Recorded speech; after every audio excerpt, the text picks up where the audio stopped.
Hola, ¿qué tal? Hoy comenzaremos una serie de vídeos desmontando el mundo con Star Trek. Y es que Roddenberry nos mostró un mundo a través de las aventuras de la USS Enterprise, pero también nos mostró la posibilidad de un mundo a través de los personajes y de los actores que interpretaron esas historias. Hoy comenzaremos con un personaje principal, un personaje que creó polémica, la teniente Uhura. Polémica porque era mujer. Polémica porque era de color. En los años 60 la segregación racial estaba muy activa e incluso era muy violenta. Hoy empezaremos con Uhura y la lucha por los derechos civiles. Dentro intro.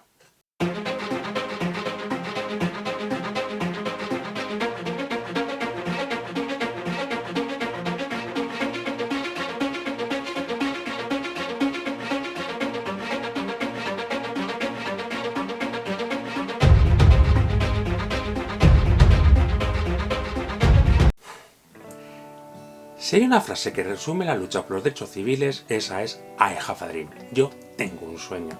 Y es que Martin Luther King tiene una gran importancia en la mitología que rodea a Star Trek. Nichols, actriz que interpretó a Uhura, manifestó en más de una ocasión que quiso dejar la serie por presiones políticas y raciales. Pero Martin Luther King le pidió que no, porque era un referente a las mujeres, pero sobre todo a las mujeres afroamericanas. Allí estaba ella interpretando semana tras semana a una oficial de la Enterprise en una misión de 5 años en solitario. Eso significaba que ella, siendo mujer, siendo afroamericana, era una de las mejores. Pero la lucha contra la segregación no nació con el discurso de Martin Luther King, ni con la decisión de Nichols, ni con la aparición de Star Trek. La lucha por los derechos civiles fueron pasos, pequeños y grandes, pero todos dramáticos. En esta serie de vídeos veremos cuáles fueron esos momentos. Así que empezaremos con una fecha, una muy importante. Comenzaremos en uno de los momentos más dramáticos de la historia de los Estados Unidos, la Guerra de Secesión. Entre 1861 y 1865 el norte y el sur estuvieron en guerra. En ese marco aparecieron regimientos como el 54 de Infantería de Voluntarios de Massachusetts, formado con personal afroamericano y oficiales blancos abolicionistas. Su mayor reconocimiento, su mayor gloria, llegó en 1863, en la batalla de Charleston, concretamente en la toma de Fort Warner. Pero esa gloria tuvo un precio en vidas y en sangre. El coronel Shaw, un gran defensor de la igualdad entre blancos y negros, murió. De hecho, fue enterrado con 29 de sus hombres de color, aunque el precio fue aún mayor. 15 fueron capturados y torturados, 52 desaparecieron en combate y 149 resultaron gravemente heridos. Son números terribles, pero son números que hicieron que se ganasen el respeto del ejército, pero también el respeto de la sociedad. Muchos hombres de color, viendo como aquellos hombres no solamente luchaban bajo la bandera de la Unión, luchaban bajo una bandera, la que buscaba la igualdad y el fin de la segregación. Abraham Lincoln llegó a decir que con ese gran número de alistamientos llegaron a ganar la guerra. Pero los agradecimientos de las medallas llegaron tarde, en algunas ocasiones muy tarde. En un caso en concreto, 40 años. El bandero sargento William Hervey portó la bandera de la Unión en aquella batalla y no dejó que ésta cayese en ningún momento. Cuando hizo el discurso de agradecimiento dijo: hice lo que tenía que hacer. Por supuesto, hay una película sobre estos hechos, aunque hay que tener cuidado con una cosa: cuando aparece una película que dicen en el título basado en hechos reales, hay que tener mucho cuidado, porque ya hemos dicho en otros vídeos que se exagera, se sesga o se cambian algunas cosas para que queden mejor en cámara. Esta película habla bastante bien sobre los hechos ocurridos, sobre la lucha contra la segregación y sobre la vida del coronel Shaw, así como de su muerte. Esta película se llama Tiempos de Gloria o simplemente Gloria, dependiendo del país en que se visionó. Es evidente que la historia nos dice que la guerra de secesión no fue suficiente para acabar con la segregación, así que debemos hacer un salto a otro momento dramático de la historia de los Estados Unidos, pero no solamente de la historia de los Estados Unidos, también de la historia mundial. Estoy hablando de la Gran Guerra, la Primera Guerra Mundial. Pero debemos hacer un alto en el 2014, donde apareció un artículo en el periódico El Mundo, aquí en España. Aquel artículo rezaba así: los soldados negros sudafricanos muertos en la Primera Guerra Mundial recuperan el honor. Ese año, que fue el centenario, se rindió honores al soldado Beleza, voluntario sudafricano que murió en Francia y cuyos restos fueron enterrados en un cementerio civil, como si no hubiese hecho nada, que nadie sabía qué hacía allí. Y es que ese hombre fue uno de los primeros hombres abatidos en Francia. 25.000 voluntarios de color se habían alistado en el Native Labour Corps, o fuerzas indígenas, para luchar junto a los aliados en una Europa en llamas. El 27 de noviembre de 1916 fue sepultado sin ningún honor militar. Aún así, en 1926 se levantó un memorial para los soldados sudafricanos muertos en Francia, pero Beleza no tuvo el honor ni el respeto de ser enterrado junto a sus compatriotas. El motivo era negro. El señor Ramaphosa, que fue vicepresidente de Sudáfrica, consiguió restablecer el honor de este soldado, haciendo que fuese desenterrado de aquella fosa y lo llevasen donde correspondía. Dijo en el discurso: queremos restablecer la dignidad de los negros sudafricanos que hicieron una enorme contribución por la paz mundial.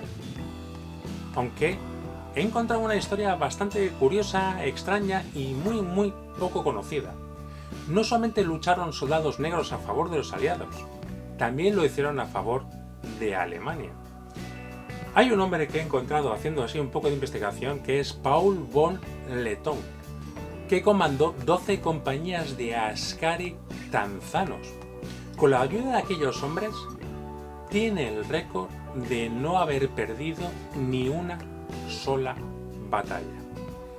Este hombre tuvo una gran lucha, una lucha contra su propio gobierno, porque tras la guerra solicitaba que los askari tuviesen una pensión como veteranos, pensión que se les negaba precisamente porque eran negros. Tras la muerte de este oficial, se logró que estos hombres cobrasen su pensión como veteranos de la Primera Guerra Mundial. Y la historia nos vuelve a decir que la Gran Guerra, aquella que acabaría con todas las guerras, tampoco fue suficiente para acabar con la segregación, a pesar de los esfuerzos de, por ejemplo, 25.000 soldados de color sudafricanos. Así que tenemos que dar un salto a la Segunda Guerra Mundial. Y sí, me estoy quedando afónico.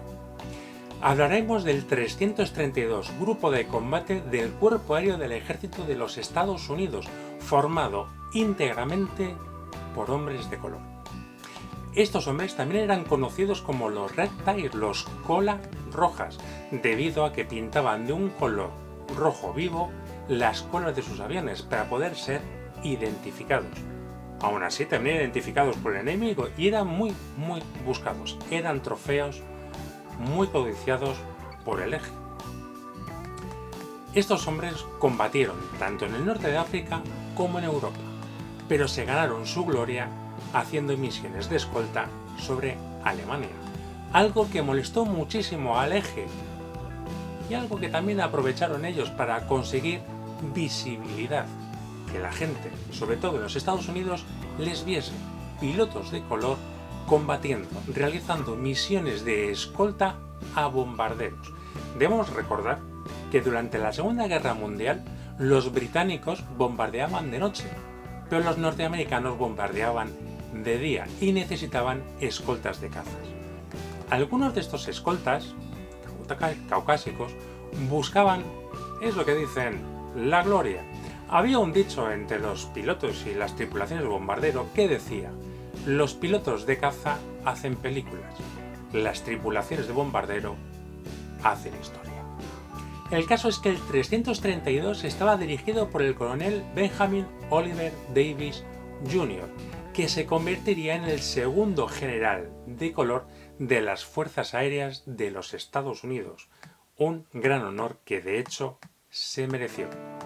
Su principal misión en Europa, ya lo hemos dicho, proteger las incursiones diurnas de los bombarderos sobre Alemania y Austria. Hay que destacar que, según varios historiadores, bajo la protección de estos pilotos nunca se perdió un bombardero, aunque eso realmente no es así. Según algunos estudios, se perdieron hasta 27 bombarderos bajo su protección, pero es un número muy inferior al que había antes de su llegada. El precio que pagó el 332 fue de 68 bajas en combate, 12 bajas en accidentes y 38 derribos que fueron hechos prisioneros. Los informes de guerra indican sus siguientes éxitos, y esto lo tengo que leer. Un destructor italiano hundido, 40 barcos y barcazas hundidas o dañadas, 32 pilotos derribados y posteriormente capturados, 112 aviones derribados, 150 aviones destruidos en tierra y otros 148 dañados, 950 vehículos terrestres destruidos, 179 misiones de escolta de bombarderos y 15.000 actos de guerra. Entre las condecoraciones que recibieron, que fueron muchas, quizás la más importante fue en el 2007 por parte del Congreso de los Estados Unidos. Hablo de la medalla de oro otorgada a 300 supervivientes, además de algunos familiares de algunos pilotos que ya habían fallecido. Además, en tiempos de guerra, recibieron las siguientes condecoraciones: una Legión de Mérito, una Estrella de Plata, 8 Corazones Púrpuras, 14 Estrellas de Bronce y 150 Cruces de Vuelo Distinguido. Es quizás una de las salas de combate más condecoradas de la Segunda Guerra Mundial. Sobre estos actos heroicos existen tan solo 2 películas, pero la que a mí más me gustó fue Reptiles, de Lucasfilm, una película que se estrenó, si no recuerdo mal, en 2012. A mí me gustó mucho, aunque me costó encontrarla, porque quizás se sigue hablando de que pilotos negros en la Segunda Guerra Mundial como que en pantalla quedan un poco ña. Pues no, es una gran película y cuenta una gran historia que hizo que los Estados Unidos y los aliados ganasen la Segunda Guerra Mundial. A ellos les tenemos que agradecer muchas cosas. Y así llegamos a los años 60, al momento en que se estrena Star Trek. Pero el final de la historia es Star Trek, es Uhura, es... ya está, hemos llegado hasta aquí y vemos cómo es el futuro. Pues no, en los años 60 realmente vimos el futuro. En realidad, en 1969 el Apolo 11 aterriza en la Luna, pero lo hace gracias no solo a los esfuerzos de matemáticos, físicos e ingenieros blancos. Lo hace también gracias a 3 mujeres de color, calculadoras humanas, que lograron que John Glenn llegase hasta la Luna, aterrizase y diese su gran paso. Katherine Johnson, Dorothy Vaughan y Mary Jackson fueron 3 mujeres que trabajaron para la NASA. Anteriormente fueron relegadas a simplemente enseñar matemáticas en escuelas para negros, pero poco a poco fueron superando los escollos de la segregación hasta llegar a los despachos de la NASA, y allí lograron prácticamente lo imposible. Como todo americano, tiene una película. Y ellas no podían ser más. La película se llama Figuras Ocultas, que está basada en un libro sobre la vida de estas 3 mujeres. Para entender la importancia de Star Trek en relación a la segregación, nos tendríamos que ir 2 años antes, a 1964, o mejor dicho, a 1988, año que se estrenó la película Arde, Mississippi, que narra los hechos ocurridos en ese año, en 1964. con el secuestro, tortura y asesinato de activistas pro derechos civiles en el pueblo de Jesús. Y aquí es cuando nos tenemos que decir, ¿qué ha pasado? Hombres de color ayudaron a los Estados Unidos en la guerra de secesión. Hombres de color ayudaron al mundo en la Primera Guerra Mundial en Francia.